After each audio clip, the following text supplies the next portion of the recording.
Bonjour and welcome to the famous sailing city of Lorient in northwest France, where it's Pro-Am Day in the Volvo Ocean Race.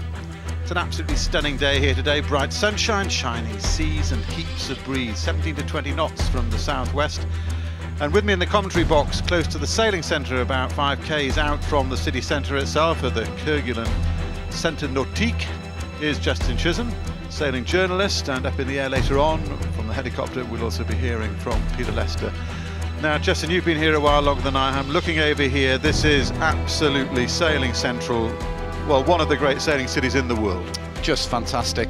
So many big campaigns have come out of here and just plenty of breeze the whole time we've been here. It's just a fabulous place for this Pro-Am race. So we're looking now across the coast of Brittany, and it is absolutely startling. It's a beautiful place. The sailing we know is great, amazing history that we've got here.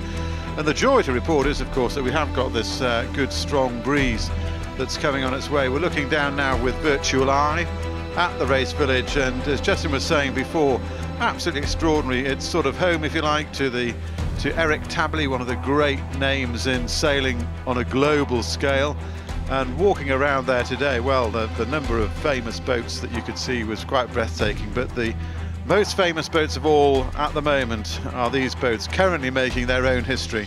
This is the Volvo Ocean Race fleet, and this is Pro-Am Day, which means that each boat has a couple of guests on board, all having an amazing treat, and we've all been lucky enough to have a go ourselves. And you know, when you go out on one of these boats, Justin, what strikes you most? Well, they are quite extraordinary, and I think the thing you notice first of all is just the performance of them. They don't slow down. The guests are going to have such a fantastic time today. Clear blue skies and plenty of breeze, reaching courses, so the boats are going to be ripping around today. Well, every picture does tell a story. We're seeing one here on Group Amar. And this is our overall race leader at the moment, and you can see the guys in red being made to work there. Well, they're the guests. We try to involve them in everything on the boat, and they're going to be busy today. Look at the speed. Telefonica coming on a little practice run through the start line. See how the committee boat is bouncing up and down. It's a good choppy day, plenty of breeze. There's some concern that there might actually be too much later on in the day, which is why we're coming to you live with the first race. On board here with Ken Reid on Puma Ocean Racing. And it's a funny thing here, we talk about it every time, but the simple fact of the matter is that when any of these guys get racing, it might be Pro-Am race day, but at the same time there's no quarter given on a competitive level, because they can't help themselves. No, they can't. They love to race, and as soon as they line up, they're going to be fully on it. Look at Camper romping through there. Now I can tell you, because I can see his face there, in the black jacket is one of the, there he is there, just having a little cough in the black jacket, is a guy called Conrad Coleman, who you may not have heard of, but you're going to hear a lot of him in the future. He's just won the Global Ocean Race, which was a fleet of 6 yachts racing two-handed around the world, and he lives here in Lorient. He won the race, and he's only 27. And he has an amazing story which we'll talk about later on. But this is Camper just spinning around here up alongside Ian Walker on Abu Dhabi Ocean Racing. These are great conditions. Look at this, Justin. This is we're set for a bit of a treat here, but what a treat for the people, the amateurs on board. Yeah, you can see from the smiles on the faces we saw a few seconds ago, they're not going to forget this experience. Well, I've been lucky enough to be out on them in even more wind than this, and it is a quite stunning experience. And I think that another thing that would probably strike people when they go on these boats is the noise. Yeah, carbon boats, every single bit of trimming that they do, you can hear it there, just enormous noise. You can hear that from hundreds of yards away on the water. That is an amazing sight, the way that the wind and the spray is just turned into a fine spray coming off the bow. That's an indicative of A, how much wind there is, and B, how fast the boats are going just here in the warm-up phase. Reefed main, small jibs, it's all on out here, and of course It's all very well having a nice Pro-Am day, giving everybody a bit of a treat, but at the same time, they've got to protect their assets here. There's still some racing to be done. Well, there is, and just a day away from the import racing, and they're going to be looking very carefully to protect what they've got. No mistakes. Groupama with a sizable lead going into the final 3 scoring opportunities, and they're going to want to take it easy today, I think. And if it's an example of how you need to take it easy sometimes and take care, and how bad luck can strike occasionally, well, this is Telefonica, who for a long time looked like they were going to be the runaway race leaders, but various misfortunes, some self-inflicted, others misfortune, like in the last leg. I mean, they suffered terrible rudder damage, and that when they were leading the leg from Lisbon to Lorient, which did invoke some of the most rugged conditions in the entire race, in fact in the entire history of the race, come to that. And they've slipped down the leaderboard, and a combination of bad luck and a bit of self-infliction, Justin. Well, yes, they had to push very hard on that leg. They had to pull back some points on Groupama, and they set out and they really did it. Incredible story. Broke one rudder, managed to change it at sea. It took them around 40 minutes and they were back in the race, and then only hours later they were back in the lead again. Gives you some idea just how far past the limit these guys were pushing it. And then tragically another rudder breakage, and they ran out of spare rudders, and that was it. But I have to say they've kind of covered themselves in glory when they arrived on the dock in Lorient after that leg. They were very, very classy act, and got a fantastic welcome from the local crowd. Well, well deserved for Telefonica. In fact, well deserved those arrivals for all of them here. We've got a minute 16 to the start here, and it's going to be largely a sort of reaching course. I'll get Justin to talk us through it. A couple of what are going to be pretty quick laps. Yeah, just 1.5 nautical miles to the first mark, and the boats are going to be in the high teens, so they're going to tear around this course. I'd say the guests are starting to feel the butterflies in their stomach now as the fleet lines up. There'll be turmoil in the tummies, there's no doubt about that, as they approach the start line here. We've got Abu Dhabi up to windward, Camper just tucked in nicely inside. Now, where would be your fancied point, do you think, Justin?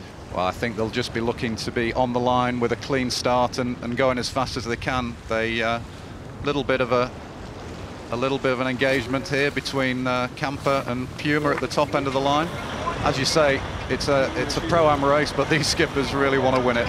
15 seconds. Ken Reid here, 15 seconds we're hearing now to the start, and Camper trying to lock out Ken Reid here up at the top end of the line. Abu Dhabi looking nice and clean down to the bottom. Somebody's got it right, somebody's got it wrong. It's a slingshot start. Virtually telling me it looks all clear, we're hearing off the race boat, so we're underway. Great start by Abu Dhabi Ocean Racing and Ian Walker, and the boats are smoking out of here. That's right, looks nice down at the pin end of the line. I'd say Abu Dhabi probably led away from that start. There's not really too much in it. Sanya also a nice start down to leeward there. We're on board here with Abu Dhabi Ocean Racing, and they're absolutely romping along. These are the roughest, breeziest conditions we've had in any of these Pro-Am races all around the world. I remember we did get a bit of a blow in Alicante right at the beginning, and if memory serves me right, I think there was something fairly brisk in Cape Town, but this is certainly the most challenging conditions for the crew. And as we say, as we look on board here with Sanya, Mike Sanderson and his team, I mean, you know, this is serious stuff, because this is boat breaking stuff. It is. They've got to be very careful, and I can see some of the guests getting involved in the grinding though, so they're going to be fully involved. Well, that yellow mark up there is the first turning point on this racetrack, and our race leaders and the hometown favourites are looking, along with Abu Dhabi, are looking pretty much hot favourites to get round there first. Great start from Groupama. This boat, this is Abu Dhabi. They'll like this at the moment. Possibly a little bit breezy for them. They do like the flat water though. You can see Adil Khalid, the first United Arab Emirates sailor, up on the grinder there, right in the middle of your picture. But it's Groupama that we're talking about having the lead. This is the hometown boat. They're loving being in their home port. Tell us about the welcome they got here, Justin. Well, it was a pretty special moment. Lots of TV coverage. I was lucky enough to be on the Finnish boat when they came through, and they were just surrounded by an armada of ribs and sailing boats, helicopters flying overhead, and they looked magnificent as they came across the finish line. It was a very emotional moment on board the boat. Lots of hugs. They haven't quite got the job done yet, but they knew they'd gone a long way. Certainly got their fingertips on the Volvo Ocean Race trophy by winning that spectacular leg. Well, what got them there really was the demise of Telefonica, as you can see here, trailing the fleet. Now they're back again. And here we are in another import race. They've had absolutely disastrous import race series, and they've had a couple of last spots when they've either been in the lead or close to it and then made a mistake. In Itajaí, they turned left early and disappeared, and then then I think it was in Miami they ended up being kicked out the back again. And it's been, the import record has been absolutely appalling, and it's cost them huge. It's cost them the lead. Yeah, it has, and I think sometimes we forget just how important. It's 20% of the points for the overall race for the import section, and yeah, when you tot up all those possible race wins, it's hurt them in the end. They would be very glad of those points right now.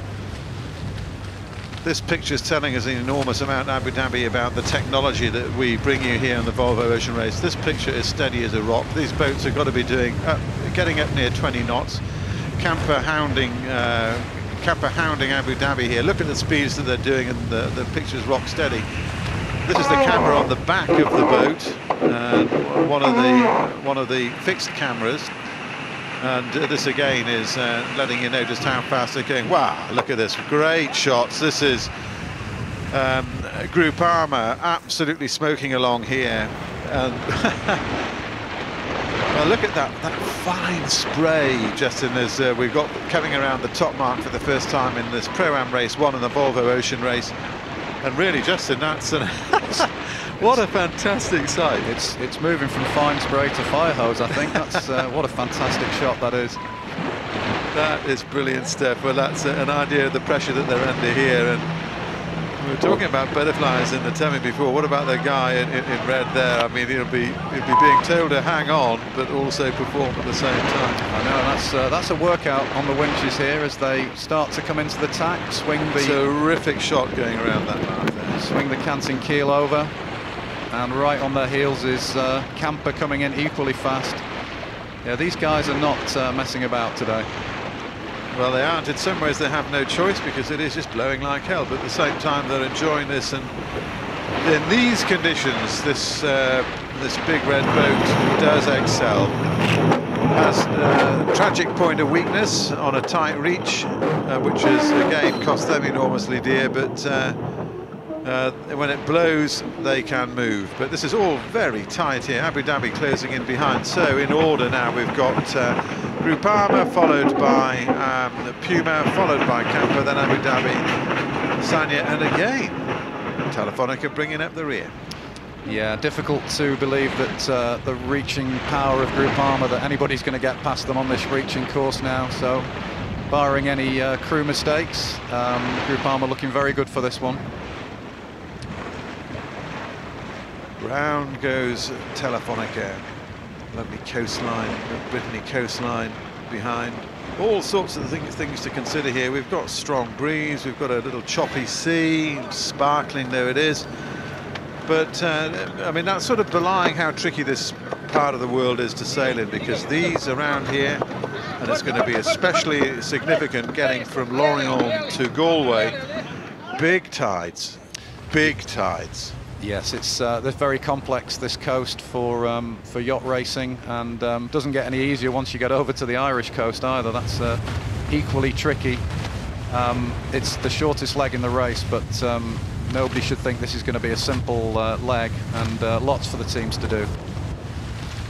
What a demonstration of the power of Volvo 70. These boats are state of the art. They're operating in an amazing part of the world that years, Lorient has been at the forefront of so much top yachting. We're talking about all the boats that we've seen in the past. Camper, both these boats absolutely flying along, and you know, when you think of earlier editions of the race, it's been going, what, thick end of 40 years now, and these, you know, you thought that they were moving along if they were surfing in the Southern Ocean doing 15 or 16 knots. Yeah. These things are doing almost double that. And they just go like rockets. We've heard some commentary from the skippers and the crews when they arrived in Lorient about speeds over 40 knots in that big storm, the big depression that they had to get through to get into Lorient. And the thing that amazed me was that the key moment in that race was that they had to jibe at the right point. That's all the teams were thinking about for most of that leg. And yet, when you ask the skippers and the crews, like, how do you jibe a boat in 45 knots of wind? And they just said, well, it's the same principle whether it's in the dark in 45 knots of breeze. You get the boat going as fast as you can, try and do it down a wave, flick the boom over, and off you go. They make it sound so simple. Well, I think even they would fess up to the fact that it was anything but simple in that last leg, where they encountered the biggest waves of the entire race, bigger than the Southern Ocean. And I think, I love the expression, I think certainly I heard it from Chris Nicholson, that you feel like your hair's on fire because it's just so hairy. In fact, we were having a chat with Chris Nicholson today on the way going down to the boats, and he was saying, when you've got somebody like Tony Ray, who's the second oldest sailor in this race by 2 days from Ken Reid, he's just had his 51st birthday.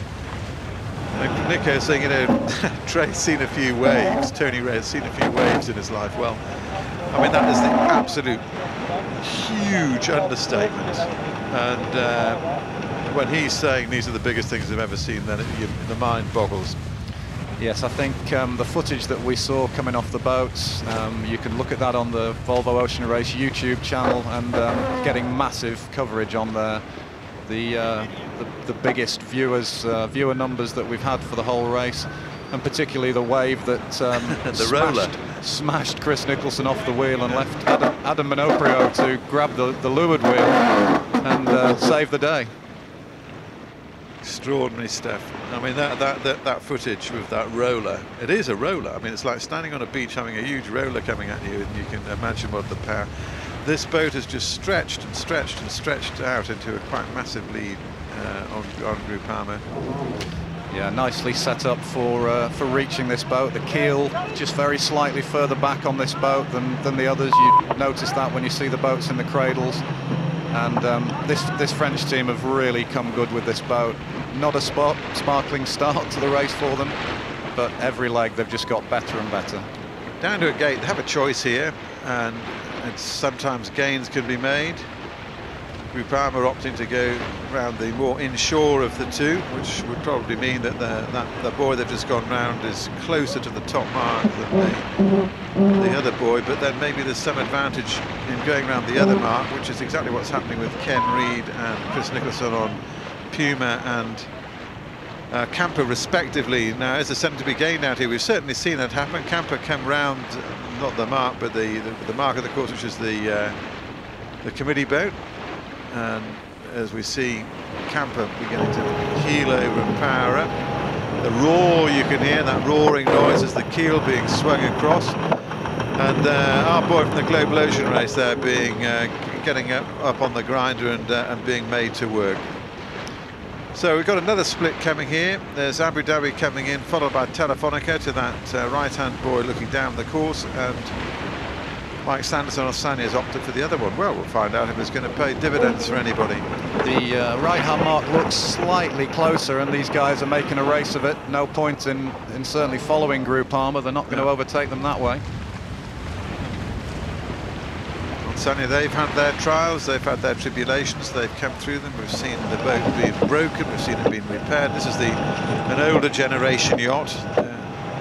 In the fleet of 6, 5 are all new builds. This was a late entry and has been beefed up, but you know, they say that the perfect design of these boats is that they get across the finishing line and fall apart. Well, It hasn't quite worked out that way with Mike Sanderson's boat, but the fact that it's on its second trip around the world, well, we've seen its weaknesses.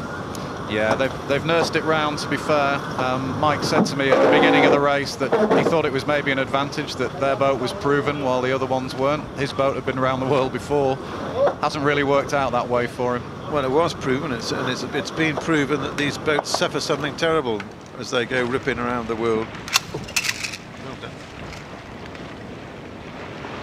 So, new leader, that worked. The change around there, that was quite remarkable, because Frank Camas has really suffered, and he'll be kicking himself because he's meant to have all this wealth of local knowledge. Well, he must have missed a leaf out of the book there.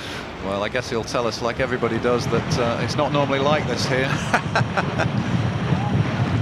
Good point. On board with our new Pro-Am race leader.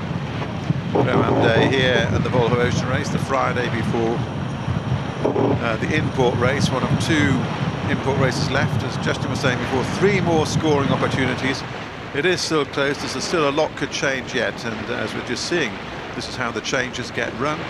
You make a call, you're either going to be right or wrong. In this case, Frank Camas got that call wrong, and it's Ken Reid flying along now at 20+ knots.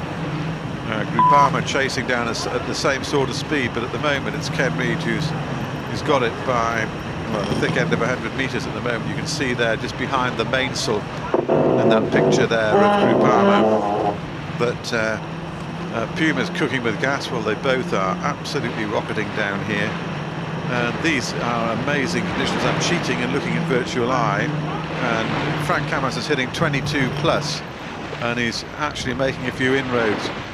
And this is also the conditions that Camper should quite like. Maybe a bit too close on the reach there, even better downwind. But Ken Reid's slowing down a little bit as he brings his boat up to the mark, and Frank Camas can sail a little bit freer with a touch more speed. The rollers come thumping down the big red boat.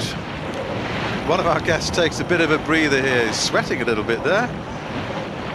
Come on, dig in, dig deep.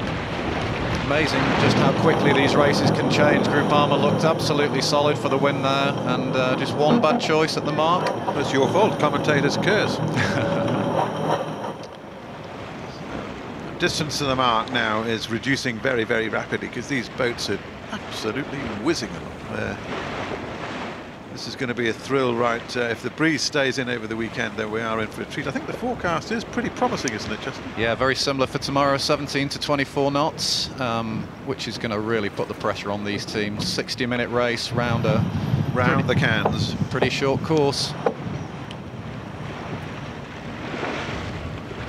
Right, well, this is, I think, if I'm right, we're 2 laps, aren't we?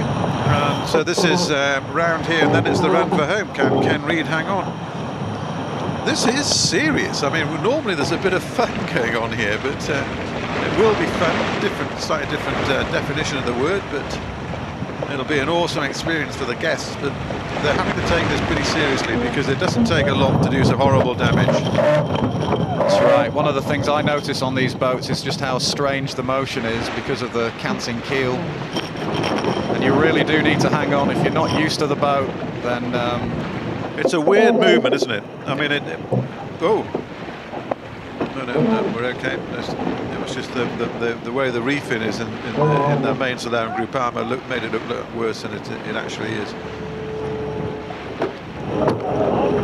On board with Camper, and they're closing in a little bit on Groupama, but Groupama will fly in these conditions. Absolutely rocket now. Yeah, it's going to be I mean, an interesting leg to see whether Groupama can just reel in Puma now.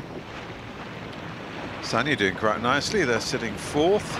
There again, that paid dividends. They did nicely by opting for the left-hand board looking down the course. Flying the Chinese flag for Sanya. Sanya, one of the ports that we've visited here in the Volvo Ocean Race. Rather different conditions there. We had a real mixture, including some absolutely well, just tragically windless sailing there, which turned it into a real lottery. But this is solid stuff. This is all about sailing the boat as best you can, and also respecting the boat, because if you don't, what the skippers tell us is that people talk about these boats being fragile, but the real story is that you need a professional crew to sail them. You can break them very, very easily. I guess, correct me if I'm wrong, my view has always been that the amazing thing about these sailors is that they so often see the problem before it happens. They've sailed for so long, they see something that is potentially not looking quite right, and then when stuff does go wrong, they know that they can sort it. I mean, if you look at, you were at the prize giving last night, and the Seamanship Award, I understand, went to Brad Marsh, who's the bowman on Group Armour there, and I think was it in like 40 or 50 knots of breeze, he had to go up the mast 3 times to sort out the mainsail. Just an amazing tell us story. a little bit about that. Yeah, it was just an amazing story. Group Armour, Puma and Telefonica all battling for the lead at that point, and the French team tried to take a reef in and then realised that the halyard lock at the top of the mast was playing up, was jammed. And they sat and thought about it for a while. They had 2 or 3 goes at trying to get it to release, and then they had to face the fact that somebody was going to have to go up the rig. And it's generally the bowman, and Brad stepped up, and yeah, 3 times he went to the top of the rig. He made some pointed comments last night at the prize giving, I think mostly in fun, that the driver wasn't too kind to them. The driver was Frank Camas. He said he had to have a stern word with Frank. But he also made the point that when he was up there, he was relying totally on the crew down below him to keep him safe. But he said he was very glad to be wearing a crash helmet when he went up there, because he did get banged about quite a lot. Well, he's already suffered enormously up on that, trying to sort out problems in the mainsail in an earlier leg, where he went and stuck a knife through his wrist and was very lucky not to come away with something an awful lot worse. Caused, when they arrived back in the port after that particular leg, was met by a nurse, or at least his girlfriend in a nurse's uniform, but that seemed to soothe him somewhat. So this is Puma heading for the finish, and well, look at the way the clock's ticking. What does that tell you about how well the meter's running down? That's the speed that they're thumping down towards this finish. And Ken Reid engineered a nice first spot by opting for the opposite end in the gate. Shows how this racing can change. He's now hitting upwards of 18 knots, and you know, however much they do this, it's still a thrill for them, isn't it, when you get to drive these boats in these conditions? They'll be loving this. Well, that's right. It can't be a bad experience just sailing these boats at this sort of speed. It's their job, but they enjoy their work. Just gorgeous conditions. We're coming up to the finish of Pro-Am Race 1 on Pro-Am Race Day here in the Volvo Ocean Race in this amazing maritime, very, very special city of Lorient. This is Virtual Eye telling us what's going on, and as we flick into real life on board, this is Puma crosses the line, and to take the gun, there'll be pats on the back. The guests will be delighted to know that they'll be getting up on the podium at the prize giving tonight or this afternoon when they get back. 3 races scheduled for today. Group Armour, the home guys, come in second. They managed to fend off the challenge from Camper, which is going to come in third. All of them scooting across the line at great pace, and that would have been a moment to savour. There you go. Camper absolutely crackling over there, and that will be an amazing experience for these guys to relate. And they're back around the cooler or wherever it is you talk about these things. Amazing how much the fleet's actually spread out. Sanya done a great job to stick in fourth in an old generation boat. So we're talking about the noise on these boats, the cranky crank noise.